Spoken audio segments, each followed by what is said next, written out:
HCV का एक अच्छा क्वेश्चन है। सबसे पहले तो क्वेश्चन क्या है ये समझते हैं।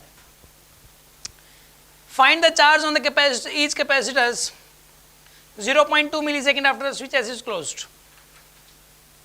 यहाँ पे एक आरसी सर्किट दिया हुआ है। आरसी सर्किट मतलब एक रेजिस्टेंस लगा हुआ है यहाँ पे 25 ओम का, यहाँ पे बैटरी 6 वोल्ट की, और इसमें एक कैपेसिटर ना हो के दो कैपेसिटर्स हैं, ये 2 माइक्रोफेरेड का और ये भी 2 माइक्रोफेरेड का है।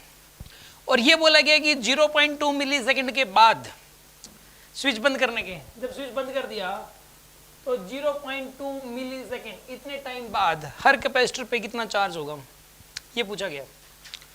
ठीक है, एक बहुत सिंपल सा क्वेश्चन है ये वाला, ठीक है ना, एक सिंपल सा क्वेश्चन हर बच्चा कर सकता है।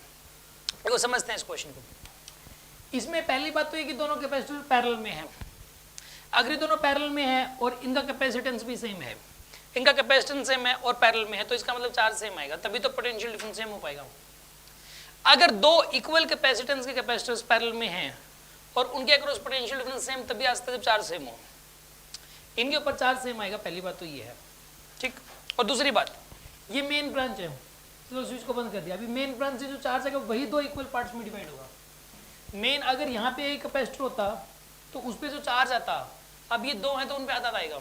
सपोज एक सेकंड के लिए अगर मान लो कि इनका सी इफेक्टिव ले लो, सपोज इनका सी इफेक्टिव का 2 और 2 4 आएगा सपोज, तो यहाँ पे एक ही कैपेसिटर लगा दो 4 का, मान लो एक बार, तो उस अकेले 4 पे जो चार्ज आएगा, अगर अकेले 4 पे कितना आएगा, जो भी चार्ज आएगा, मान लो Q का चार्ज आएगा, तो इस पे भी Q/2, इस पे भी Q/2। ठीक है, मतलब हम इस क्वेश्चन में काम करते हैं, इस वाले क्वेश्चन में हम ये दो कैपेसिटर नहीं मानते, हम यहाँ पे एक ही मान लेते हैं, और उस एक पे और वो एक जो मानेंगे उनका इफेक्टिव मान लेते हैं। इनका जो इफेक्टिव होगा वो सपोज 4 होगा, सपोज क्या होगा ये 4, 2 और 2 पैरेलल में तो 4 हो जाएगा। यहाँ पे इन दोनों को हटा के हम एक ही कैपेसिटर बना देते हैं, और वो भी 4 का, हमने 4 का कैपेसिटर बना दिया यहाँ पे 4 माइक्रोफेरेड का। ठीक है,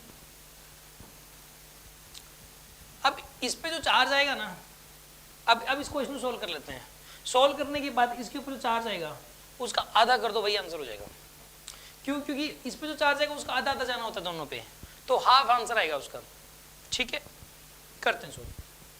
इसके अंदर आप एक काम करो, आप सिंपल आरसी सर्किट बन गया एक, और जब सिंपल आरसी सर्किट होता है तो ये बताइए आप, charge as a function of time का जो फॉर्मूला होता है वो होता है Q = Q note 1 - e⁻ t/RC। आपको ये फॉर्मूला भी पता होना चाहिए। Q note is the maximum charge, maximum possible charge, और ये E नोट C के बराबर होगा। अगर एक सिंपल आरसी सर्किट हो, एक ही कैपेसिटर हो और एक ही बैटरी हो, तो E नोट C होता ही है।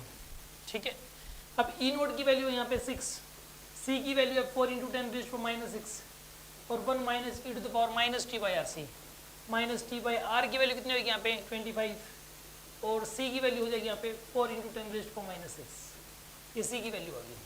ठीक है, और यहाँ से जो आंसर आएगा ना इसका हाफ कर दोगे आप, मतलब मैं इसका हाफ कर ही देता हूँ सीधा ही, क्योंकि E नोट C आएगा इस पे तो, और उन दोनों पे E note C/2 E note C/2 आएगा दोनों पे मैक्सिमम चार्ज। अगर इस मतलब अगर इस पे maximum charge E note C है तो उस पे E नोट C/2 होगा, तो यहाँ पे कर लेते हैं हम लोग। ये किसी इस कैपेसिटर का Q as a function of time नहीं है, वो जो दो लगे हुए थे उसमें से किसी एक का Q as a function of time है।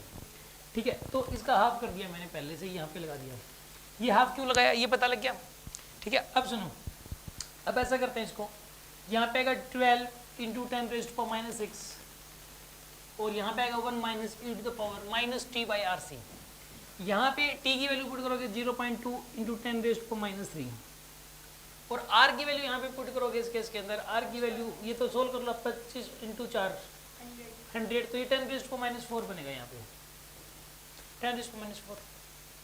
और अगर आप इसको भी करोगे तो ये 10⁻1 यहाँ पे 2 बन जाएगा, e⁻² बनेगा। ये बनेगा 12 × 10⁻6 1 - e⁻², ये आएगा आपके पास। अगर आप इसको सोल्व करेंगे तो ये आएगा 12 × 10⁻6 1 - में 1/में e², ये आएगा आपके पास।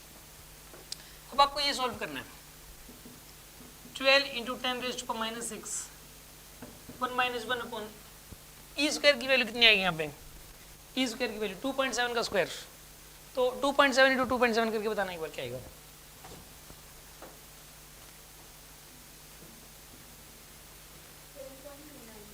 7.29 पक्का, 2.7 × 2.7, अब ऐसा करो, इसको करके सोल्व करके बताओ क्या आता है। 1/7 इसको सोल्व करो बस, 1/7.29 को।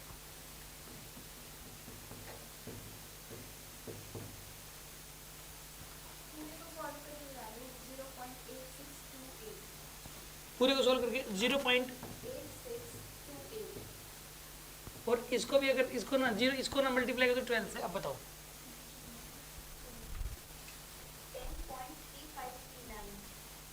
10. इंटू 10⁻⁻6 ना, ये कुलम में आ गया, और माइक्रो कुलम में हो जाएगा फिर 10.35 माइक्रो कुलम। ये आ जाएगा आंसर। आंसर मैच कर लेते हैं इसका।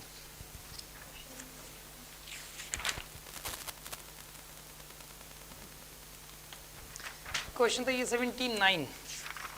79 का 9.2 दे रखा है, अप्रोक्स दे रखा है, फिर ये इसने 9.2 माइक्रोकुलम दे रखा है, हमने निकाला 10.35।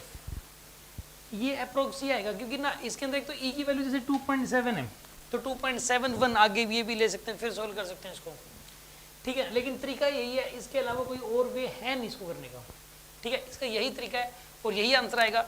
हमें अप्रोक्स में ही लिखना होता है, ठीक है ना। मेन तो यहाँ पे ई की वैल्यू से इफेक्ट पड़ा होगा जरूर, ठीक है। और तो कोई तरीका यहाँ पे बनता ही नहीं जिसकी वजह से इफेक्ट पड़ा हो, ठीक है।